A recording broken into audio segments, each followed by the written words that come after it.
Hey, I'm Stan Gibson, and this is the Inspiration Podcast. Let's get to it. Hey, everybody. How you doing? Hey, this is Stan Gibson, and welcome to episode number 1 for the Inspiration Podcast with Stan.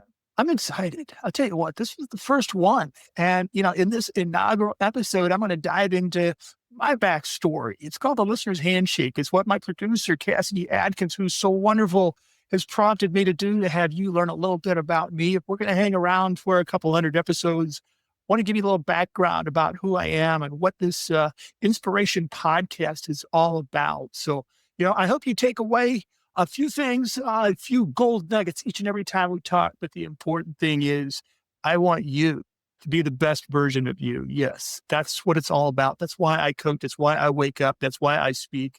It's why I do all the things I do. I can't be my best until you become your best. It's just who I am. It's how I'm wired. So anyway, I'm pretty excited about this. I think this is going to be pretty awesome. And I'm going to talk a little bit about the Inspiration Podcast and what you can expect. This is the first episode. And it's kind of funny. My wife and I were watching King of Queens. Now, if this dates you and you're a Z or a millennial and you haven't seen King of Queens, check it out. We were watching, just turned it on the other night. It was on Paramount. This comedy with Kevin James happened back in the 90s. And it just so happens when we turned it on the other night, it was the very first season, very first show, very first episode. It's kind of crazy because they were just developing the characters. They were finding out what was going to stick, what wasn't going to stick. And some of the characters that I thought were hilarious, they cut out and didn't bring them back for season 2. The opening, they typically do a little 3-minute promo to open the show. It was real cheesy, and they went on to have a great song and a great intro for season 2. And so everything evolved. Everything just took off and it went crazy. And I think it ran for like 10 or 11 years. So anyway, it's a wonderful comedy, but it just made me think about, that's what season 1, episode 1 looks like. Hey, I'm in the same boat. You know what? We're going to find out what sticks, what doesn't stick. We're going to have some fun with this. And I can guarantee you're going to learn. You're going to become the best version of you. And that's my guarantee to you. Here's what we're going to do. I'm going to have some phenomenal guests on who really am. I can just tell you, season 1's going to have 10 episodes. And out of that, I've got, 5 guests and, lining up. I've got one of my guests was an NFL veteran for 8 years. And now he's a chief operating officer, a fractional COO for many firms, just a phenomenal individual. Got another individual who, we're lining up, who has a gold medal and 2 silvers out of the Olympics, a real star back in the day. I've got in the very first, it'll be my 3rd episode, I've got a leader that is he's off the charts. He's off the charts. And you're going to laugh more than you're probably going to anything else because he's just that kind of guy. So I've got about 50 or 60 guests lined up. You're going to find some really good guests. But I'll tell you what we want to do is we don't want to just find out how they got to the top. We want to find out what happened on the way up. What was it? What were the challenges? So many of the leaders that I work with that have imposter syndrome and they've got all these, things that they've had to deal with that nobody knows about, but yet they were able to pull themselves up. They were able to still climb and ascend. And that's the story. That's what we want to get to. We want to get behind the scenes, everybody. And that's what we're going to do. And it's going to be a lot of fun. And, each episode is going to be about 30 minutes. I want this to be about the time that it takes to get ready in the morning. So this is what's called the Listener Handshake. I want to talk to you. I don't want to bore you here, but I want to give you a little background on me. I want to tell you, I've been married for 43 years. 43 years. Now, the cool thing is, of course, I married up just like, most of us have. But I met my wife in 3rd grade. And, that's one of the cool things is not many secrets in our life because, we actually didn't start dating more serious until our senior year. We went to freshman homecoming, but, she sat on one side and polished the door handle. I sat on the other side, polished the door handle. And, we were just these immature 14-year-olds. But, we eventually dated right out of high school and got married. But yeah, I always say that she cornered me in 3rd grade and gave me the ultimatum and I gave in and we got married. But, no, we know that's not the truth. I just, what? She is unbelievable. And every good leader has a rock in their life and she is mine. And she helped, she produced our daughter, Keaton. Katie is wonderful. I never had to parent a day in my life. I'm one of those unique people that says I never had to parent a day in my life. And she married this wonderful son-in-law, Eric. And just 3.5 years ago, then she blessed us again by giving us two grandsons, twins. 1+1 doesn't equal 2, everybody. If you've ever been around twins, boy, they have a lot of energy. And I got to pick my name. So I'm GrandStan, by the way. So, I got them to say GrandStan at an early age. They love it. I love it. Don't know how he came up with it, but you know what? I'm GrandStan to them, and that's all that matters in the world. So, my wife and I, we grew up in the Midwest. Our mothers are still around, and they're very close friends, and that's kind of cool to be. Eventually, I went on to play football in college, and this is going to be my second episode, everybody, because we went from worst to first.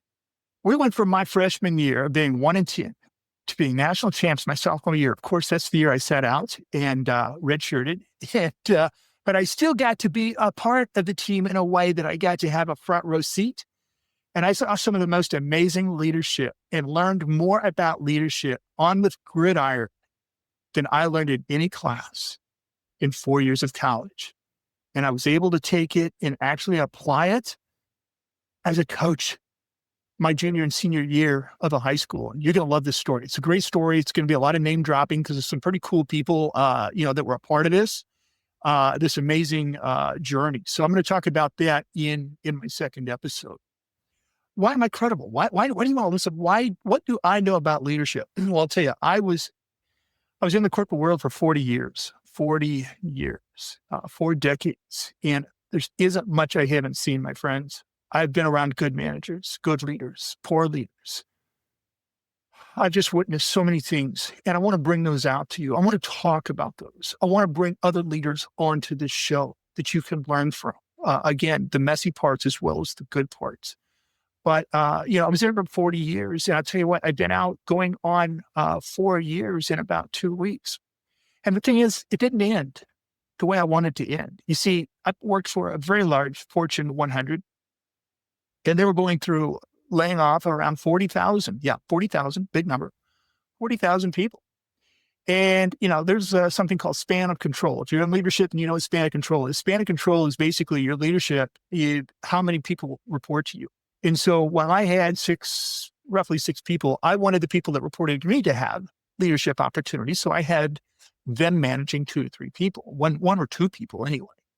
And really, that's not very efficient. And I know that.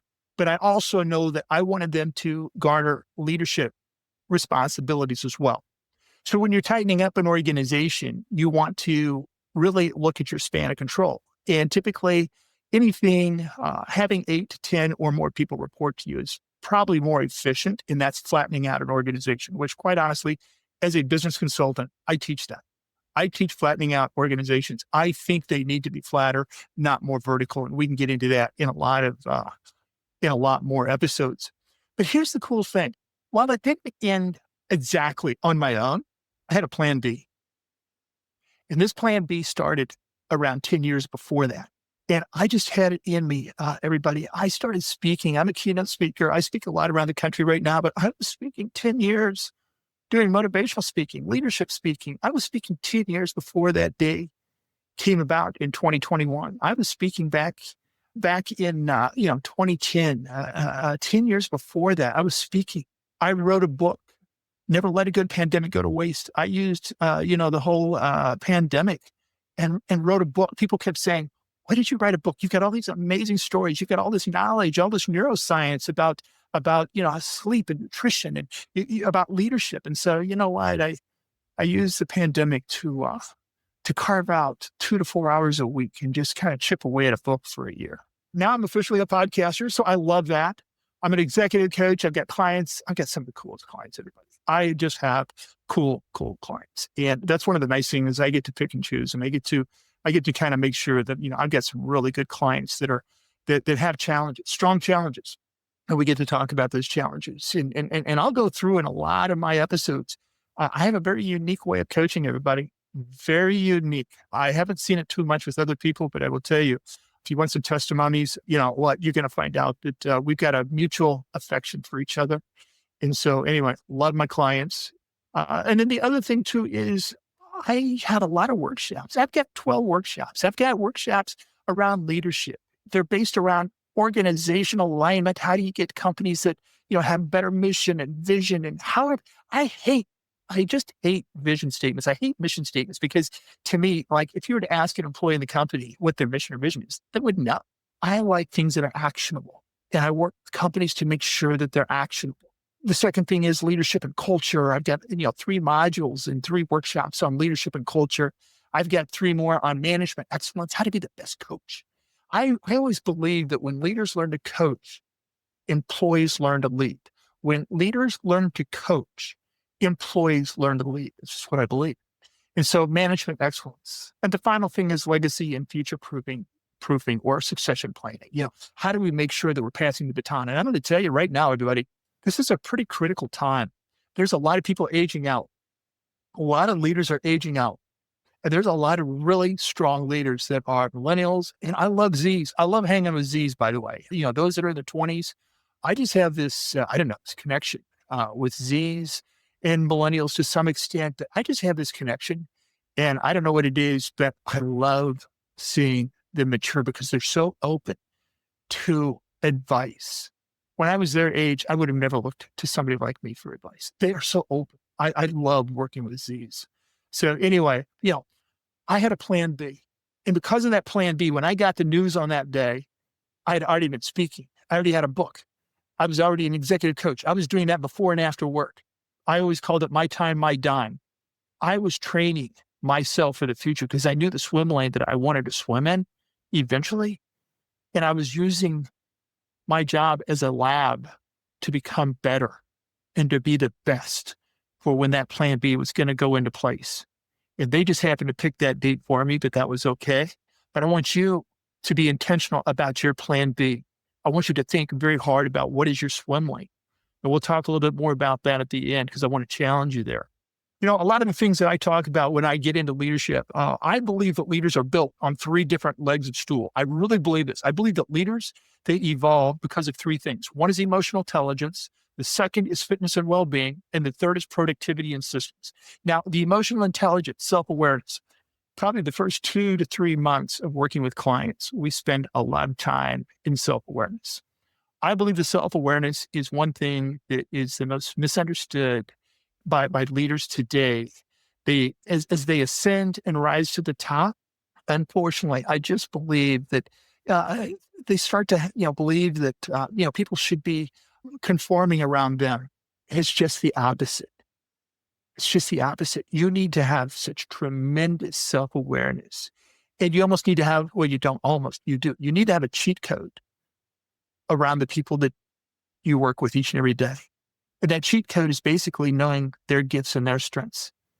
And so I go through a lot of assessments, and we're going to talk a lot about these as I go through some of the future episodes. But I can tell you, Strength Finders, there's a way to take Strength Finders and actually even make it even more meaningful in what's called the Genius Spark. And, I get this from my good friend, Rex Miller. And Rex has helped train me in how to make sure that we can take any leader and take their Strength Finders, and we can create a genius paragraph. And this paragraph is so you. It is you at your finest. And those same strengths can also become your kryptonite. Yeah, the very things that make you great when you're under stress and duress are what make you have kryptonite.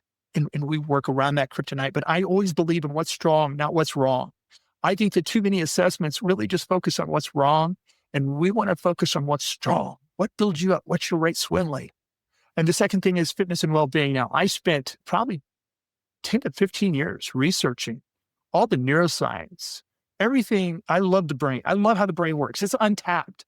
We have no idea how strong this database within our brain is. We couldn't build a data base or a data site big enough that would house the capability of our brain. And so I get into a lot of neuroscience around sleep, nutrition, fitness, mindfulness, how to focus, I really believe that as I work with clients and we talk, and my book is filled with this. And my book, by the way, is Living a Rich and Intentional Life. It's on Amazon.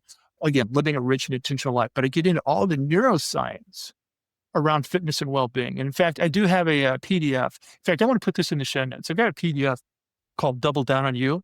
And it's a real simple two-pager, but it talks about each of the disciplines: sleep, fitness, nutrition, mindfulness, et cetera. But it gives also the neuroscience around each one of them, and it gives best practices and habits around each one of them. So I want to give that to you. That's my opening gift for our first episode, is this Double Down on You. And then the third thing is productivity and systems. Who doesn't want time back? Tomorrow starts today. Next week starts this week. Next quarter starts this quarter. How do you carve out deep time, deep work? How do you start to cultivate intentionality in each day, each week, each quarter? What are the routines and habits that you need to do in order to have intentionality? And so that's what productivity and systems are. I love to talk about productivity and systems. When we talk about productivity and systems too, we're talking about time management. And, I always love this. I had a client give this to me about 10 years ago, and I use it in my keynotes. And it was a comment by the Dalai Lama. And the Dalai Lama said something very, very, very unique. When he was asked what surprised him most about humanity, he said it's man. Because you know what? Man sacrifices his health. They sacrifice their health to make more money. Then we have to sacrifice that money to get our health back. And then he's so anxious about the future that he doesn't enjoy the present.